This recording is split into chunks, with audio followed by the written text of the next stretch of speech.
dan telah menetapkan 98% penduduk Indonesia itu harus sudah tersamitkan atau memiliki KTP. Baik, baik. Kita ke Pak Anwar sekarang mewakili DPR RI. Pak, kalau melihat Inpres nomor 1 tahun 2022 ini, ada juga kita mendengar bahwa DPR ini sempat menolak dan tidak setuju dengan Inpres ini. Pandangan Bapak sendiri seperti apa? Iya, terima kasih Mbak. Yang pertama bahwa sebenarnya maksud dan tujuan Inpres ini tentu sangat baik dalam rangka upaya kita untuk memaksimalkan program JKN. Yang masalah itu adalah ketika surat edaran dari Dirjen di ATR BPN itu menyampaikan mulai 1 Maret nanti akan diperlakukan itu fotokopi kepesertaan BPJS itu dalam urusan soal peralihan hak atas tanah dalam hal jual beli. Nah ini kan sebenarnya menjadi pertanyaan publik, ini kok kayak tidak nyambung, ini tidak ada hubungannya sebenarnya sepintas ya kalau kita lihat. Kalau haji misalnya, kalau SIM dan sebagainya masih ada korelasinya gitu kan. Tapi kalau jual beli ini sama sekali masyarakat umum melihat bahwa ini tidak ada korelasinya. Kemudian yang kedua ada pandangan juga yang mengatakan bahwa ini pelayanan pemerintah kepada masyarakat bukan semakin dipermudah, tapi justru dipersulit. Nah, ini juga nanti akan lebih diperparah dalam implementasi daripada Inpres ini ketika instansi lembaga kementerian ini kemudian melaksanakan Inpres itu secara letter like misalnya masing-masing melakukan. Nah, ini yang akan menjadi lebih parah nanti apabila misalnya ada masyarakat. Contoh, saya tahu betul karena saya dulu di Komisi 9, Pak Gufron, masih banyak sekali masyarakat kita hari ini dengan terdampak COVID, ada dulu peserta mandiri, kemudian sekarang tidak bisa lagi untuk ikut dalam kepesertaan. Dan ini juga belum di-cover oleh peserta tanggungan pemerintah itu.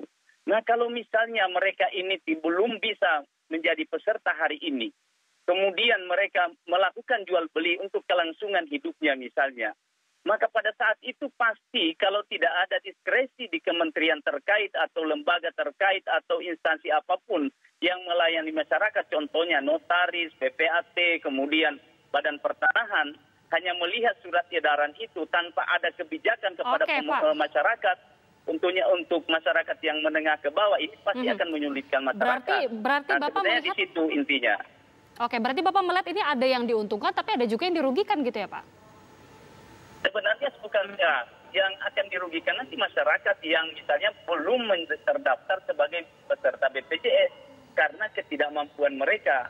Kemudian mereka melakukan transaksi jual beli tanah, tidak bisa dilayani, ini kan akan merugikan masyarakat tentunya. Oke, Pak Gufron, ini tadi mendengar pernyataan dari Pak Anwar, apakah ini tidak terkesan bahwa pemerintah ini bisa dibilang tanda kutip begitu ya memaksa masyarakat mesti ada BPJS atau tidak, proses jual beli tanah atau pelayanan publik lainnya nanti tidak boleh. Ini seperti apa Pak? Tapi bisa dijawab usai jeda, nanti kami kembali sesaat lagi.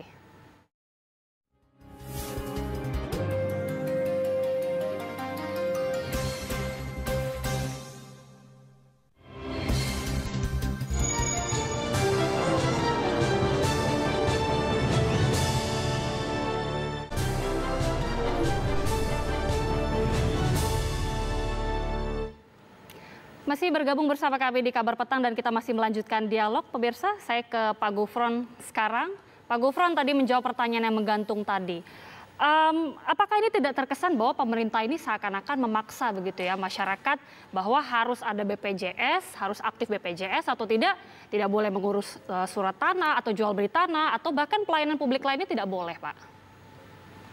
Ya, untuk diketahui kepesertaan SJSN ya untuk jaminan kesehatan nasional ini sifatnya wajib dan itu sudah sejak tahun 2004 sebetulnya. Banyak masyarakat tidak tahu gitu.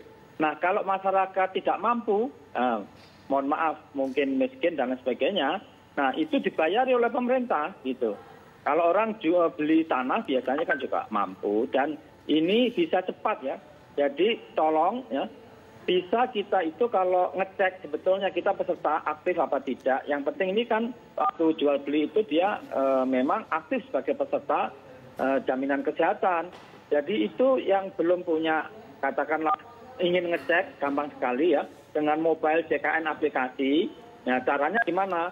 Pergi ke Play Store ya, itu kemudian download, kemudian ada gambar kartu. Baik. Ya gambar kartu tinggal diklik, udah kartu keluar screenshot atau email, cuma berapa menit ya. Iya, Pak Gufron. Jadi tidak. Ya, betul. Kalau kita melihat kan artinya BPJS ini harus saja dioptimalkan dengan segala cara, bisa dibilang begitu ya Pak ya. Dengan ditekannya Impres nomor 1. Karena untuk meningkatkan kesadaran. Betul. Karena sekarang ini belum semuanya sadar begitu.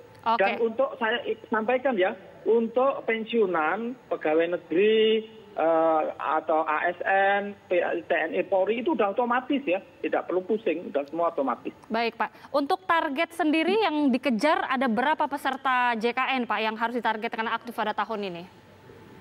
Iya, kurang lebih kita itu sekarang kan sudah 85% ya, jadi tahun 2024 itu 98% gitu, sehingga kita ya kurang masih sekitar 13%.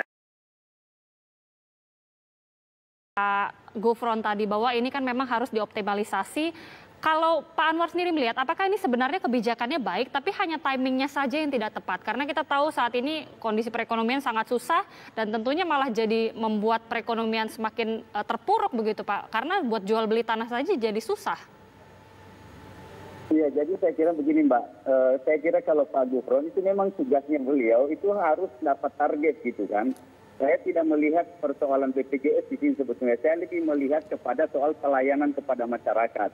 Nah, kalau dalam konteks ini sebenarnya saya pertama sangat setuju kalau itu sosialisasi ini harus dilakukan. Biar masyarakat semua tahu dan juga upaya kita untuk meningkatkan jangkauan JKN ini bisa lebih maksimal. Yang kedua, memang perlu ada koordinasi instansi terkait antara BPJS. Kalau perlu BPJS yang turun jemput bola gitu, misalnya bikin loket-loket di tempat pelayanan di ATR BPN, di PPAT, di notaris.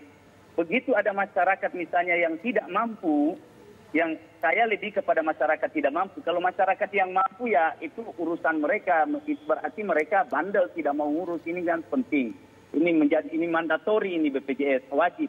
Tapi bagi masyarakat kita yang terpuruk akibat pandemi ini yang harus diperhatikan oleh kementerian yang membuat syarat ini sebetulnya. Di situ persoalannya Mbak. Kalau soal Impres, sangat setuju supaya kesehatan kita ini bisa maksimal, universal health coverage itu bisa kita dapat di Indonesia ini dalam waktu 2024 yang akan datang.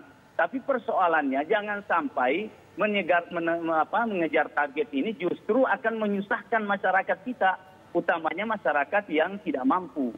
Jangan sampai nanti kita buka peluang untuk membuka kemudahan, misalnya perizinan, kemudahan pelayanan kepada masyarakat, kepada katakanlah investasi. Sekarang kan kita permudah, tapi jangan sampai juga kita persulit masyarakat kita. Apalagi misalnya jual beli ini kan membutuhkan untuk mereka hidup misalnya. Nah kalau ini menjadi syarat, mereka belum bisa, sementara pemerintah juga belum bisa mengcover mereka masuk di dalam BPJS menjadi tanggungan pemerintah. Ini kan ini menyusahkan masyarakat sebetulnya. Jadi pada prinsipnya Impres itu tidak masalah buat kami secara pribadi dan juga kami Demokrat tidak masalah, sangat mendukung itu karena ini program jaminan kesehatan nasional. Jadi saran kami Kepala Pak Gufron sebaiknya berkoordinasi dan memudahkan pelayanan masyarakat. Kalau perlu bikin pelayanan itu, sehingga kalau ada masyarakat yang tidak mampu, bisa dilayani dalam waktu dekat, sehingga pelayanannya juga bisa langsung dilaksanakan. Saya kira begitu, Pak Mbak. Pak Gufron tanggapan atau masukan dari Pak Anwar tadi? Sekali. Ya, Pak Anwar setuju bahwa satu tidak perlu dan tidak usah untuk mempersulitkan masyarakat. Sehingga masyarakat yang seharusnya ya tidak mampu dan lain sebagainya, ini pemerintah menganggarkan sekitar 96,8 juta ya. Itu juga belum terisi semua. Bisa nanti diurus ya oleh Dinas Sosial, Kementerian Sosial dan lain sebagainya. Yang kedua, tentu sosialisasi tadi kami sangat sepakat. Ini kan baru.